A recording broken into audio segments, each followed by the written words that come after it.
بسم اللہ الرحمن الرحیم۔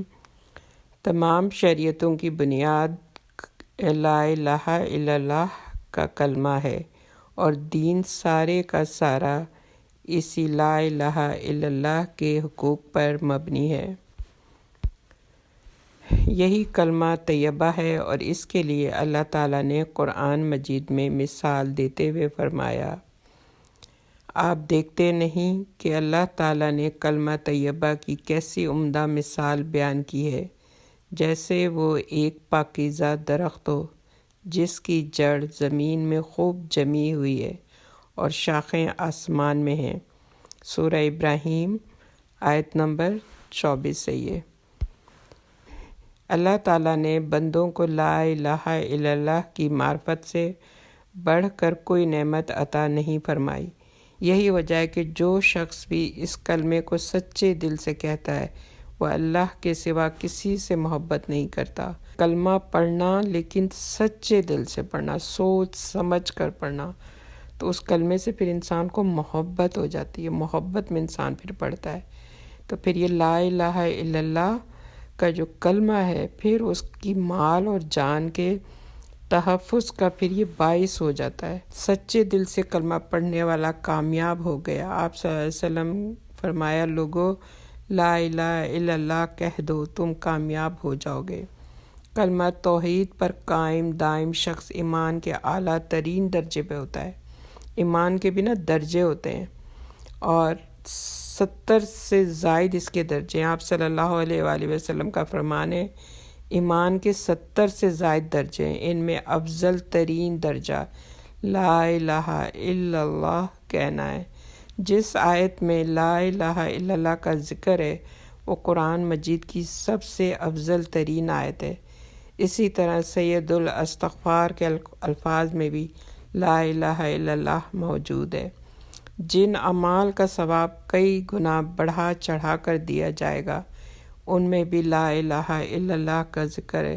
چنانچہ جو شخص ایک دن میں 100 بار کہے گا اس کے لیے 100 نیکیاں لکھی جائیں گی، اس کے 100 گناہ مٹا دیے جائیں گے۔ آپ صلی اللہ علیہ وآلہ وسلم کا فرمان ہے، لا الہ الا اللہ کہنا صدقہ ہے۔ یہ کلمہ بندے کے لیے قبر میں عذاب سے نجات اور ثابت قدمی کا باعث ہے۔ چنانچہ مسلمان سے قبر میں جب پوچھا جائے گا تو وہ لا الہ الا اللہ اور محمد الرسول اللہ کی گواہی دے گا۔ اللہ تعالیٰ کے اس فرمان میں یہی ثابت قدمی سے مراد ہے۔ جو لوگ ایمان لائے انہیں ثابت قدم اللہ نے رکھا۔ کلمہ طیبہ جو ہے وہ پھر جما دے گا، وہ ثابت قدم رہے گا۔ کلمہ طیبہ سے دنیا کی زندگی میں بھی ثابت قدم رکھتا ہے اور آخرت میں بھی یہ ثابت قدم رہے گا۔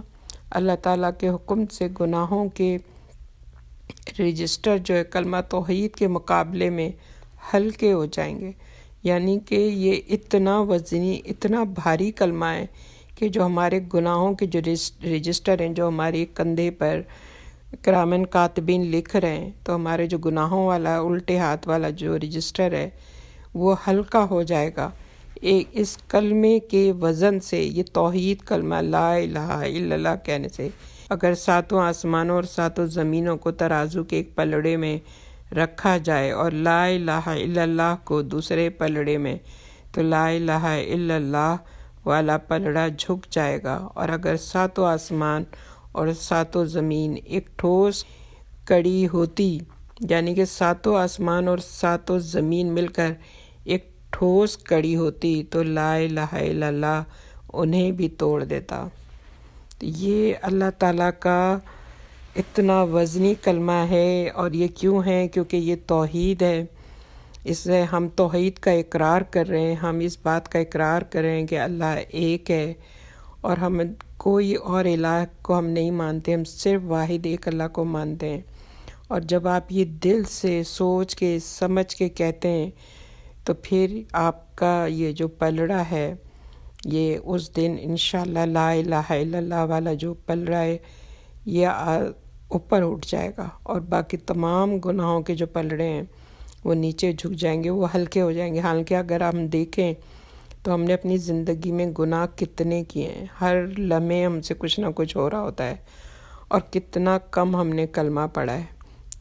کہ آپ دیکھیں کہ ہم کلمہ صرف یہ پڑھتے ہیں کہ ہم نے شہادہ لے لیا، ہم مسلمان ہیں، ہم اتنا کم کلمہ پڑھتے ہیں، جبکہ قرآن کی اگر آپ تلاوت کریں تو آپ دیکھیں گے کہ بہت ساری ایسی آیتیں آتی ہیں کہ جس میں لا الہ الا اللہ آتا ہے۔